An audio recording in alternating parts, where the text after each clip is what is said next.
Hi everyone, welcome to the 2020 Remote Learning Training Summary for Glendale Unified School District. My name is Stepan Mekatarian and I'm the Coordinator of Assessment and Accountability for Glendale Unified. In this short presentation, we're going to review our Summer School Remote Learning Professional Development Program. Quick facts about our Professional Development Program. Nearly 200 summer school teachers were trained, 2 3-hour sessions were used. Each addressed two of the four components of remote learning that we'll review in this presentation, and each included opportunities to apply the learnings to planning. There were several opportunities for small group discussion and collaboration with clear prompts to ensure that the sessions were not simply information that was provided, but there were opportunities for teachers to collaborate, to develop their plans, and to use them in preparation for the upcoming summer school sessions. Resources that were shared were embedded into the slide deck for a one-stop shop with context. So instead of providing several resources along with the slide deck, we hyperlinked everything in the slide deck so that users can see the resources context and why it connected to the overall presentation. Participants were required to join on a computer in order to access the collaboration links. We conducted extensive research before we developed the Summer School Professional Development Plan in order to understand best practices that should be incorporated throughout the professional development. From those articles and readings, we determined five best practices that were critical to our planning. The first was to set clear expectations to show how you will communicate and when and how synchronous learning will take place. So that means that teachers will provide consistent schedules for students.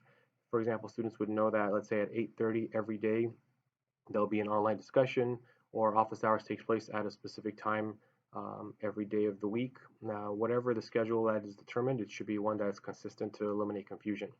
The second was to create a supportive online course community and not just a classroom. This means that the online space is not just for receiving and submitting assignments, but it's a place where students can interact with each other, they can collaborate, they can have discussions with their peers and with the teacher, and enjoy some of that community that they experienced when they were learning in person. The third is to use a variety of large group, small group, and individual work experiences, as well as both synchronous and asynchronous activities to learn. So that means there were some examples of large group instruction where the teacher shared information with the entire class, while other times the teacher, pulled the small groups based on differentiated needs to make sure that the students are getting the supports that they need. The fourth was to ask informal feedback regularly to understand students' experience. Since this is a new experience for most students and teachers, uh, understanding feedback and incorporating it into the upcoming lessons is critical to make sure that we are reaching students and making sure that their experience online is as positive as possible. And fifth, have a good balance of active learner and active observer. This means we have to create opportunities for students to speak, to share with each other, and to hear both from their experiences, but also opportunities for them to demonstrate understanding through speaking as well. Using that research, we developed four components of remote learning lessons. First is direct synchronous instruction. We know that some pre-recorded lessons have benefits as well, so we share that if pre-recorded lessons were going to be used instead of live instruction, that there should be some sort of live component afterwards on the pre-recorded lessons, such as live discussions or opportunities for students to ask questions. The second is learning through content-specific apps and differentiated small group instruction.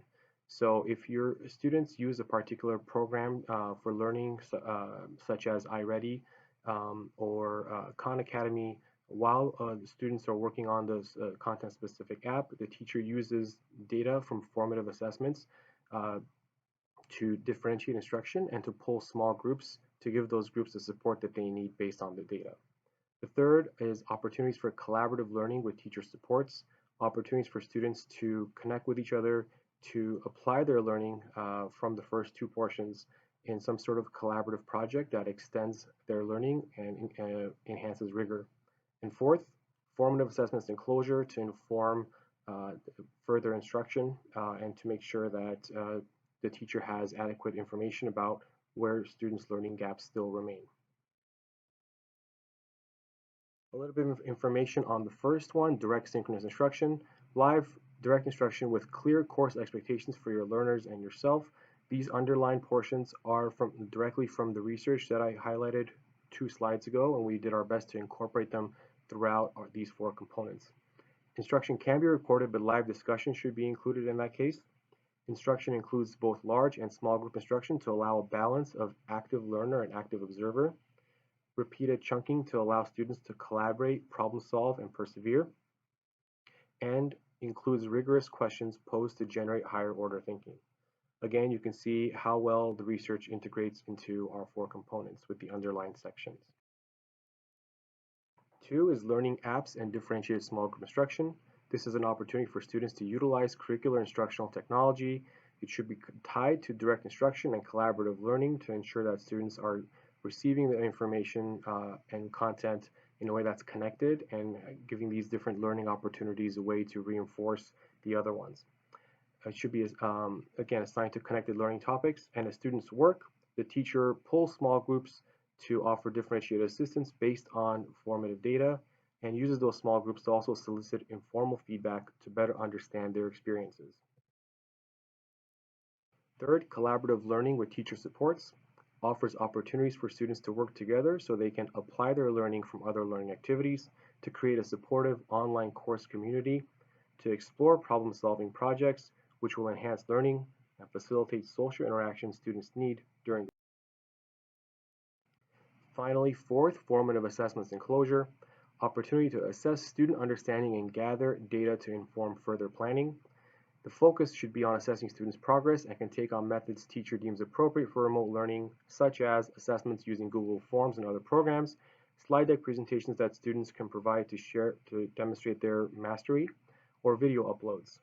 Formative assessments should be quick and should provide actionable feedback to inform further planning.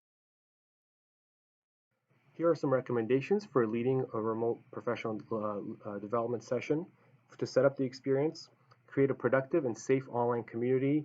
That means co-host with someone if it's going to be a large group to let participants in from the waiting room. Make sure that you only let in participants who you recognize to prevent Zoom bombing or others who are not authorized from joining the conversation.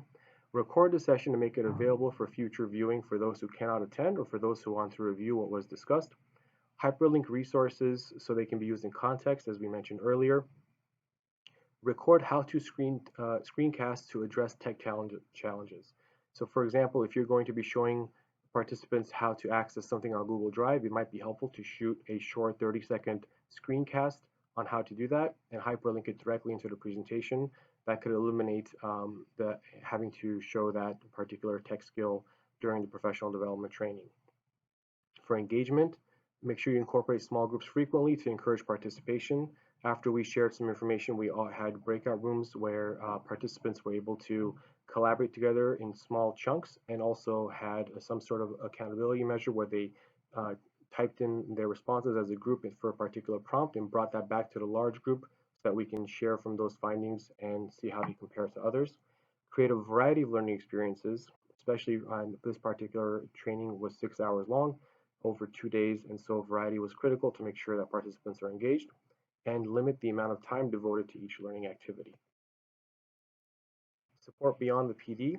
Have an ongoing frequently asked questions list. There will almost certainly be questions that are asked to which you may not have the answer right on the spot. So if you have a frequently asked questions document already going, you can add the questions there and then fill in the answers as they become available. We've hyperlinked our FAQ directly into the presentation so that participants can go back to the link that they had for the presentation and access answers that have been provided.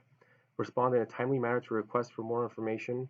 We respond right away to make sure that teachers feel supported, and also because a lot of times the questions that they ask are ones that others will have as well, and we want to make sure that we answer them as quickly as possible to increase their comfort level with the remote learning experience.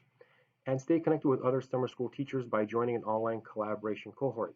So we provided a link toward the end of our presentation in which teachers who were interested were able to add their name, their contact, and also their area of expertise regarding remote learning that others can reach out to them to get more information about. Remote learning is something that is new for many schools and many districts, and it's something that we all need to bring our expertise to the table, and teachers have a lot of expertise from their own experiences that we can benefit and learn from. So we want to make sure that we've created a space where they can have an opportunity to connect with each other, share their best practices, and help all of us grow as a result.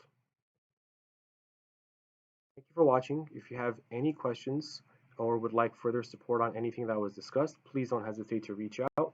You can reach me by email in blue, smegatarian@gusd.net. Thanks again.